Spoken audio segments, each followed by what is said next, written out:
নমস্কার, দেখছেন কলকাতা টিভি। আপনাদের সঙ্গে আমি ইন্দ্রাণী। শুরু করছি সংবাদ সারা 300। খবরের দিকে নজর রাখবো। একের পর এক ভুয়ো কাস্ট সার্টিফিকেট ব্যবহারের অভিযোগ। গত 1.5 বছরে জাল করার অভিযোগে বাতিল 1400 কাস্ট সার্টিফিকেট জালের অভিযোগে দুজনের বিরুদ্ধে শাস্তিমূলক পদক্ষেপ।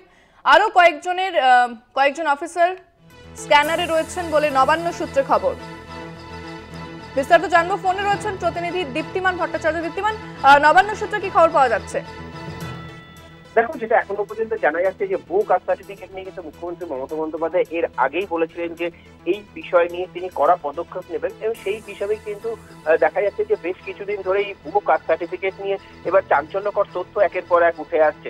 গত 1.5 বছরে বাতিল হয়েছে প্রায় 1400 কাস্ট সার্টিফিকেট, অর্থাৎ ফেক যে কাস্ট সার্টিফিকেট ছিল সেই ফেক কাস্ট সার্টিফিকেট কিন্তু প্রায় 1400 মতন ফেক কাস্ট সার্টিফিকেট বাতিল করা হয়েছে, জাল বলে ধরা হয়েছে। এবং তার থেকে প্রায়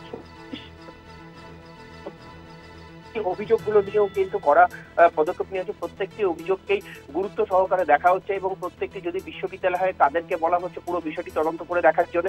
এবং অন্যান্য যে দপ্তর আছে বা যেখান থেকে এই সার্টিফিকেটের কথা আছে সেখানেই কিন্তু ইতিমধ্যেই দুজন ইন্সপেক্টর পদমর্যাদার অফিসারকেও কিন্তু শোকজ করেছে। এই যেটা জানা যাচ্ছে যে এই যে কাস্ট সার্টিফিকেট যেটা রয়েছে সেটা 2 বছর আগে যখন হাতে সই করা কাস্ট সার্টিফিকেট দেওয়া হতো, সেই সময় মূলত এই কাস্ট সার্টিফিকেট গুলো জাল করা সার্টিফিকেট গুলো ইস্যু করা হয়েছিল 2 বছর আগে থেকে।